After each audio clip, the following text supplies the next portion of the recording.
Hey everyone, welcome to the Sword and Laser. I'm Veronica Belmont. And I'm Tom Merritt. Sword and Laser is a book club, but it is so much more. We bring you author interviews, news from the world of science fiction and fantasy, and of course, amazing discussions from fans just like you. And today we are very happy to welcome to the show author Catherynne M. Valente. Welcome. Hi. Thank you for having me.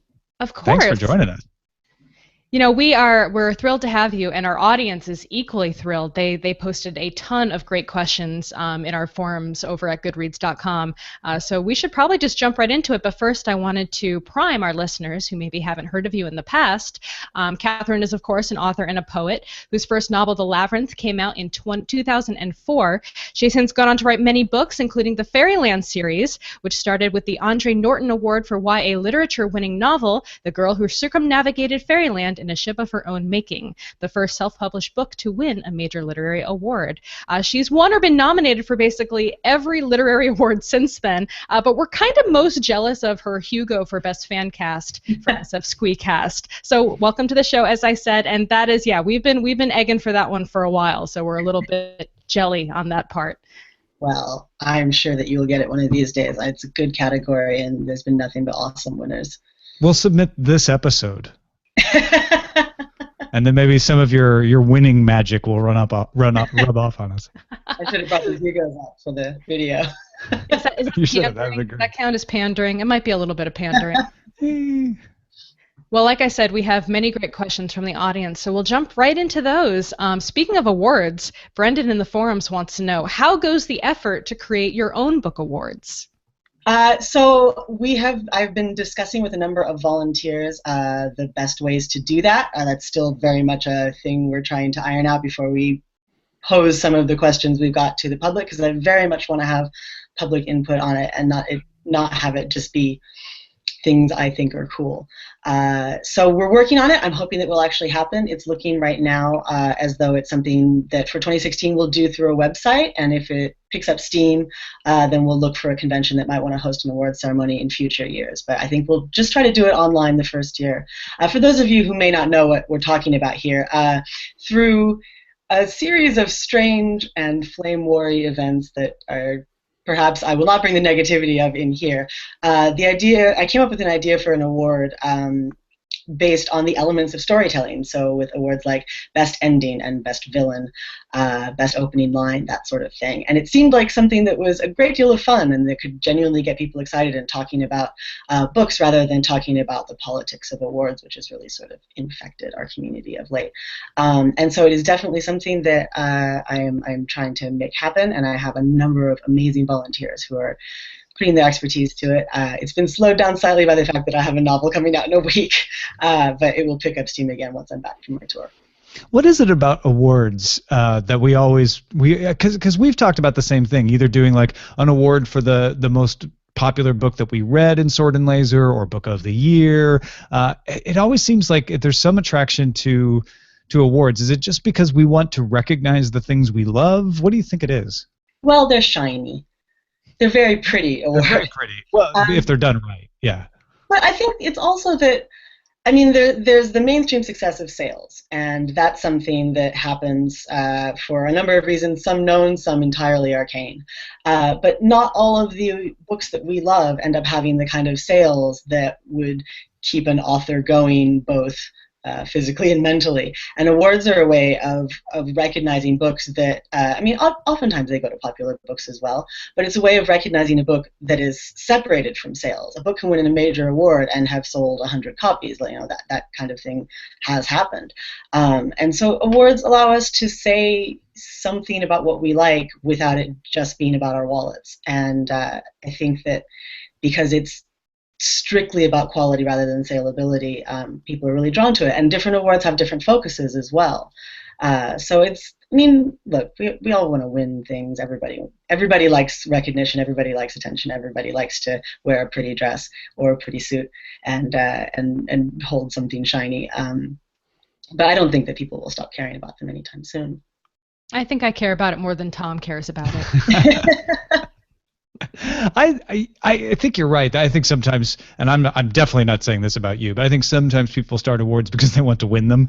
I mean, I should say, I said from the beginning, and it's true, that I will recuse myself from consideration of any award that I might have a hand in creating permanently.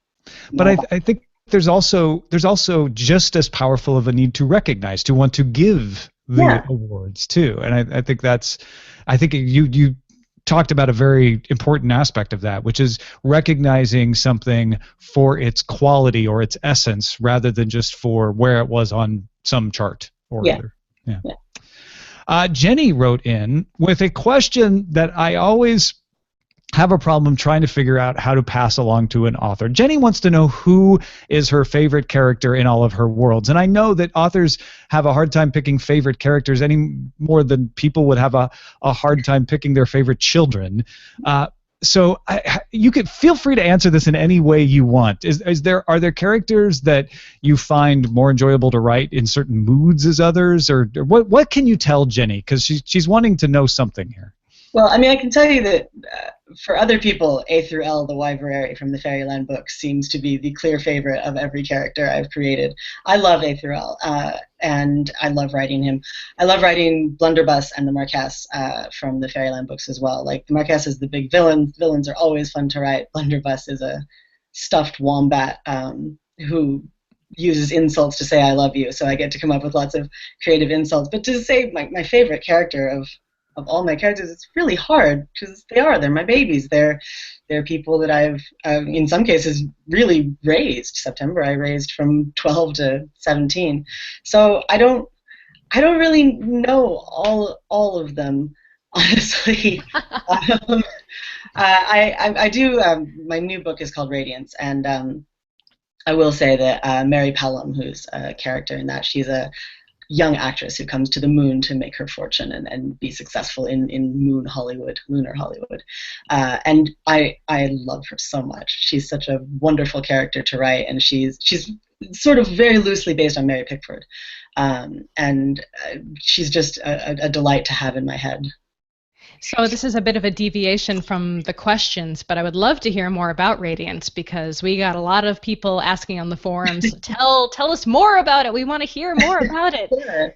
So when I first sold the book, and I would tell people about it, it was kind of a joke. I said, well, it's a decopunk, alt history, Hollywood space opera, mystery, thriller with space whales. And now that's pretty much on the back of the book.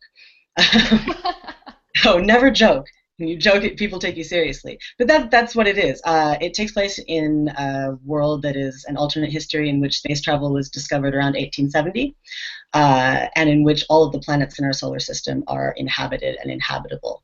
I promise there is actually hard science in it. There's reasons for this world existing. One of the sort of scions of the film industry in this world, which, as I said, is set on the moon, is a documentary filmmaker. She's the daughter of one of the great Gothic film directors, and she goes to Venus to shoot a movie about a village that was destroyed mysteriously. And 3 of her crew members die, and she disappears on film. And so the book explores both what happened to her and how her disappearance just sort of annihilates the lives of everybody who touched her, and how they try to put things back together and tell a story about something that they can't have an answer to. That they can't explain, right? Is this going to be the first in a series, or is this going to be a standalone? It's a standalone right now. Honestly, like, I would love to return to the world. It's so much fun to write. It's so huge. There's a lot of hints at the end of more that could be there. So maybe someday I'll return to it if people like it. If they want to return to it, perhaps I will. But it is a completely self-contained story. It's Victorian-ish in its time period, right? It's more like silent film Art Deco, Metropolis. Oh, so on the Edwardian side of it. Okay. Yeah, the main events take place in the 1940s. Okay. Oh, okay. So it's even beyond that. I gotcha. Yeah. Almost a new Elizabethan, I guess. Georgian? Can we call it Georgian at that point? Yeah. And I assume it's all different because of that. That's fascinating, because it's not steampunk.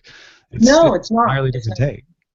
Yeah, and because of the divergent point being around 1870. Of course, the politics are both the same and very different, because new worlds opened up to be explored and exploited sort of halfway through the exploitation of the New World, and the colonial powers sort of turned themselves outwards. So, for example, America is sort of split and ruled by the American government and the Iroquois League. And the Iroquois League having become a much bigger thing that includes many non-Iroquois tribes. So there's a lot of sort of divergent history going on. So it's the 1940s, but World War II is not happening. Very cool. Our next question comes from Camilla, who says, how does she come up with such entertaining book titles? Just saying, I haven't even read her books, but I love the titles enough to want to.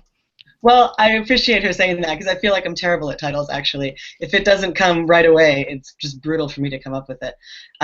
Radiance actually was my editor's notion, because the original short story it was based on was called The Radiant Car Thy Sparrows Drew, which is the name of the film being shot on Venus. And it's unwieldy. What I wanted was a sort of Zelazny type, very poetic, old school science fiction title. But she was right. It's unwieldy, and I love Radiance as the title. The Girl Who Circumnavigated Fairyland was me making a joke to myself about old, gnarly children's book titles in the early 20th century. And again, you should never joke, because people will just take you completely seriously. And then I was stuck with a title that I can't believe I'm still saying it halfway through. But people do seem to like it, because it does what it says on the tin. I don't know. I do my best, and I labor over them unless they come out of thin air. But I try to.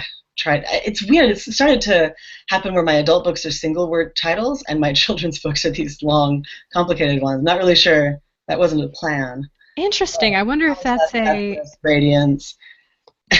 I'm trying to figure out if there's a I'm trying to think of a word that kind of describes titles like that. I'm losing it right now. Apparently, it's been a long day. Poetic. Descriptive. Poetic.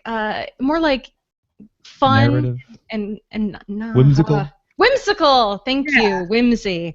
I feel like those names they're very whimsical in a really wonderful way, and maybe that is something that is going to grab young adult readers' attention when they go to the bookstore, and draw them in. The Girl Who Fell Beneath Fairyland and Led the Revels there, and that's a story right there. I'm already drawn in. That was sort of the idea with those. And I know I'm very strongly affected by titles. When I was a kid, I used to read all kinds of anthologies, particularly the Datlow and Windling anthologies. And I never read the stories in order. I used to just open up to the table of contents and pick the titles I liked. So like titles have always been a really big deal to me. So I am very careful because it really is the first words your books say to the readers. Well, Valente asked if there's any chance that you'll finish or find a publisher for the last book of the A Dirge for Prester John series. The first two were published by Nightshade Books, which obviously Valente says had some issues. Yes.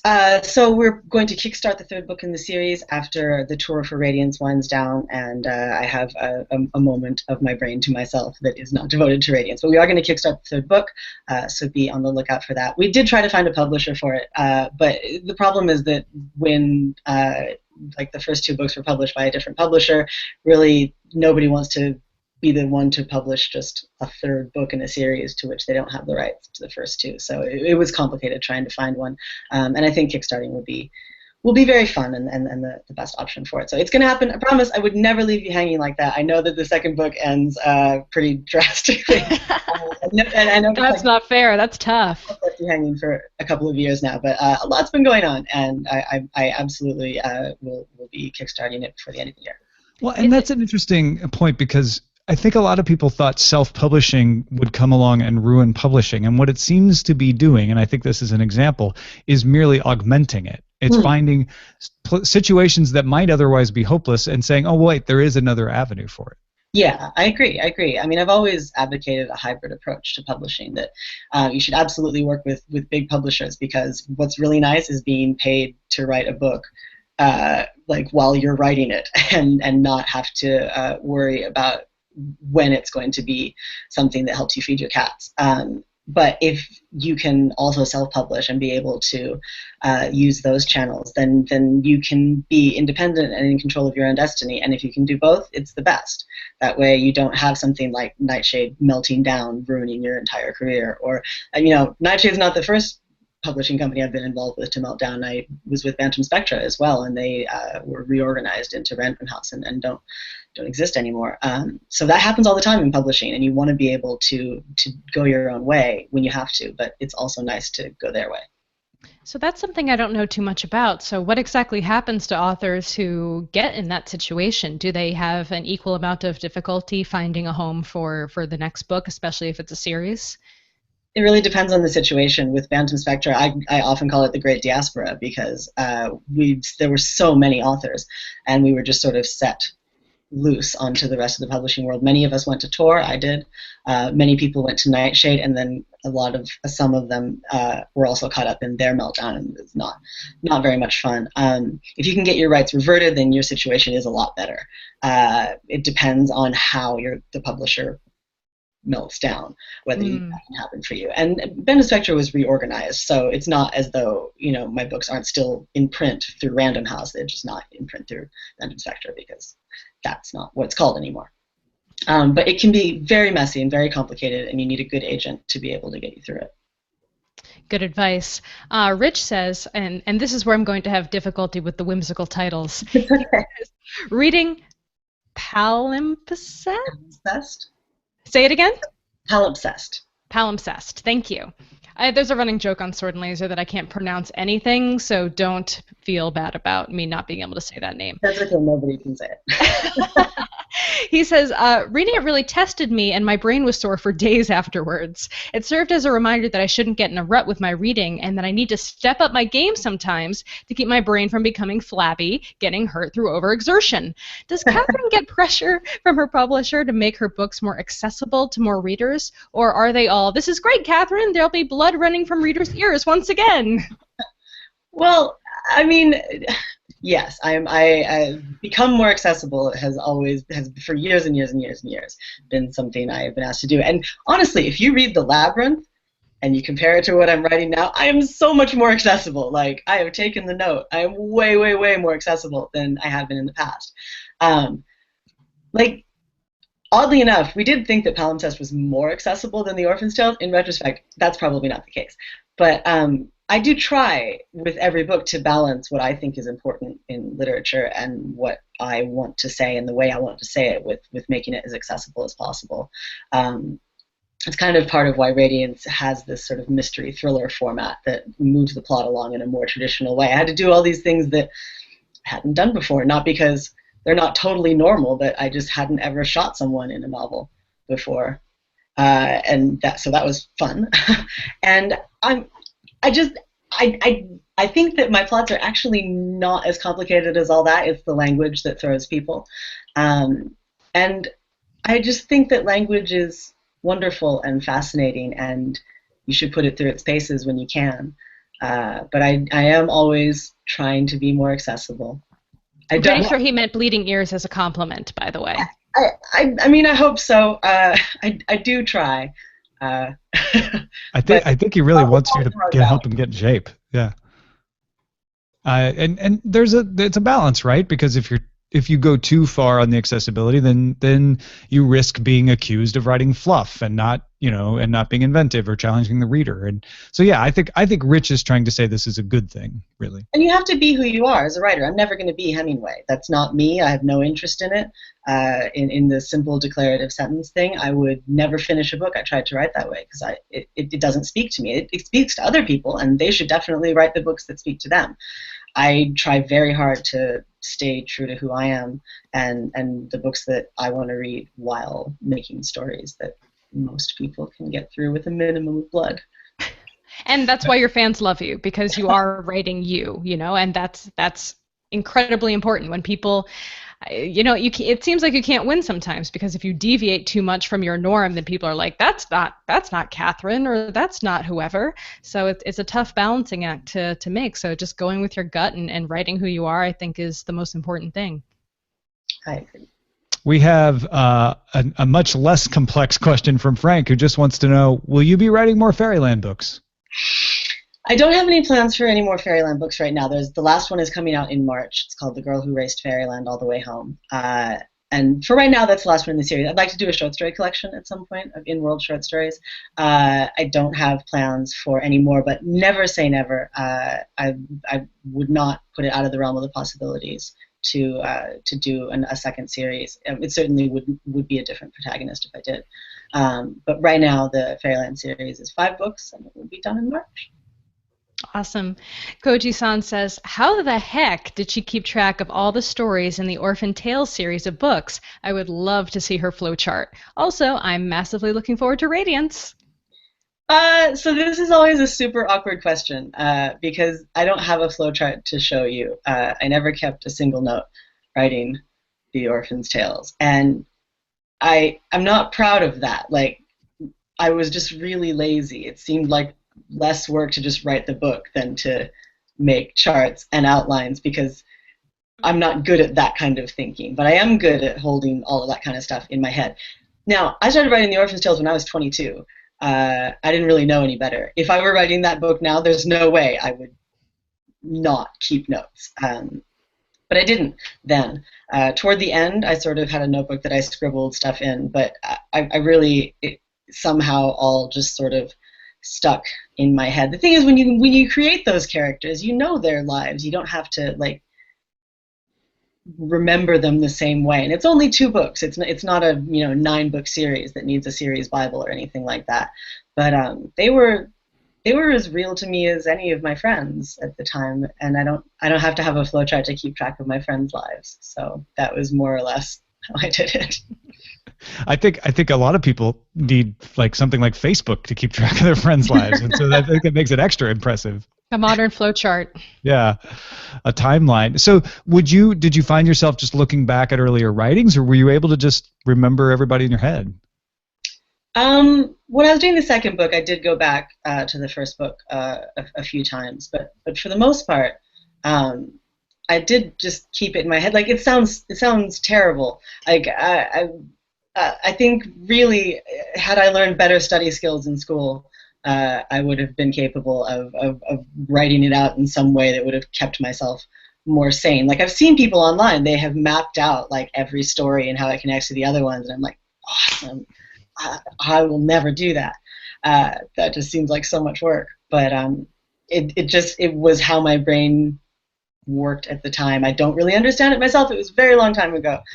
That's interesting that you say that, though, because you said that if you were to go back and do it, you would definitely need to have some kind of flowchart. But then you just said that you continue to just have everything in your brain in your future books. Or do you nowadays do you do flowcharts? I do. I don't do flowcharts, but I do outline now, especially with the children's books, with the middle grade books, because kids don't have a lot of tolerance for dicking around and not getting to the plot. So my plots needed to be. I learned so much about plotting from Fairyland, and they needed to be much tighter and turn on a much more efficient engine than my adult books. That when I'm talking to kids about this in school, I often say that kids don't necessarily want to read whole chapters about a guy eating a cookie and thinking about his past, and that's a real book.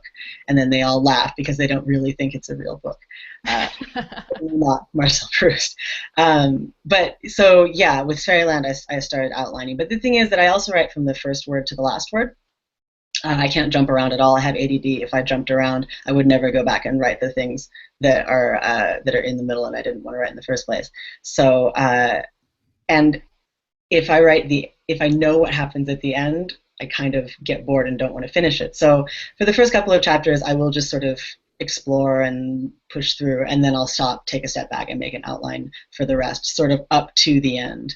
Wait, so you don't want to spoil yourself? I don't want to spoil myself until, like, I don't know. I'm comfortable with it if I'm like 70% through the book, but I want there to be options. Otherwise, my brain's like, I finished it. I'm on break. Hey, I think it's great. If it didn't work, and it obviously works, maybe there would be room for criticism, but you're able to pull it off. Hope so. I think evidence shows that you're able to pull it off. Josh Lawrence, by the way, is a big fan. He is the person who created the theme song for Sword and Laser. He's also very active in our community, an old friend of both of us.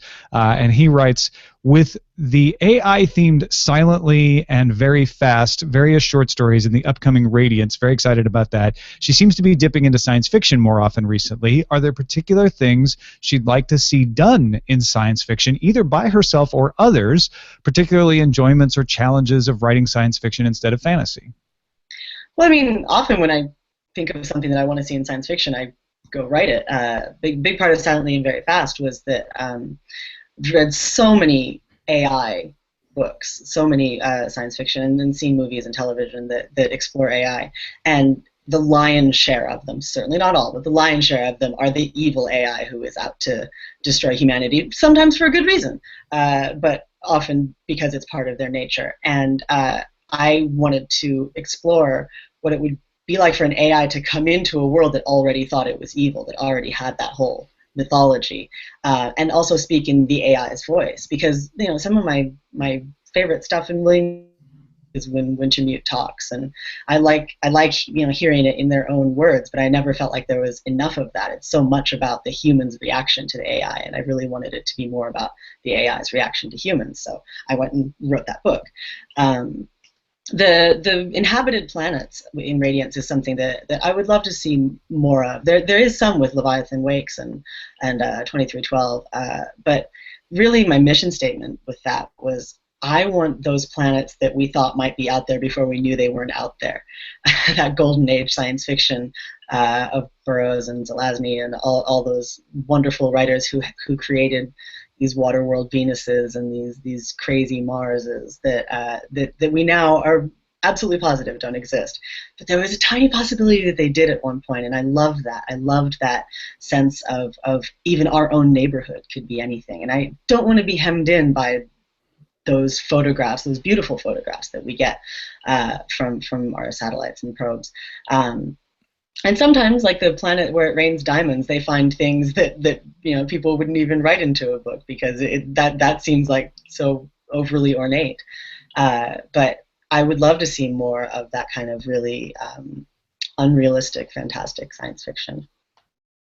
It's fiction too, not just science. Yeah, excellent. Science is important. Josh has one more question too. He says, what are the books you fell in love with enough to want to become a writer? Well, so one of them is called Seaward. It's by Susan Cooper, and I read it as a child and then reread it as an adult and could not believe how much of my brain was really formed by that book. I was so in love with it, and so I identified so strongly with the main character, and I loved the language of it. And I remember The Never-Ending Story, just wanting to write a story that didn't end. The thing is that I was such a voracious reader as a kid, and I read so many things that were beyond, like, I started reading Stephen King when I was 9. I was Me not too, yeah. to read Stephen King. A lot of people our age actually did start reading him quite young, and It was one. The ending of It, I think, is just so phenomenally beautiful, and it's a feeling, it's a very strange feeling without a name that he manages to evoke at the end of that book, and it's certainly one that I've tried to evoke in an ending or two of my own. But really everything I read, including the back of the cereal box, made me want to be a writer because I just wanted to tell stories and make words. Well, speaking of making words, one of my final questions was about NaNoWriMo, which is kicking off very shortly. November is creeping up on us as we speak. So do you have any tips for people who are jumping into NaNoWriMo, maybe for the first time, or people like me who want to do it but have no idea this year? So I'm kind of stuck. Have you done it before, or what are your suggestions for writers? This is another story where 22-year-old Kat sounds really arrogant. So I have done NaNoWriMo, but I have not done NaNoWriMo at the same time. You can definitely check out my pep talk. I did one of the pep talks like 2 years ago for more about this. But I just graduated from college and moved back to America and found out about NaNoWriMo. It was only in its second year then. I had not really written anything but poetry at that point, but I wanted to see if I could write a novel. And I thought it sounded awesome, but it was October, and I didn't want to wait. And because I was full of piss and vinegar and being young and not knowing any better, I said 30 days is for pussy. I'm doing it in 10. I did. And that was the Labyrinth. Wow. Okay. So, all right. So, well, I don't think I can live up to that. Jeez.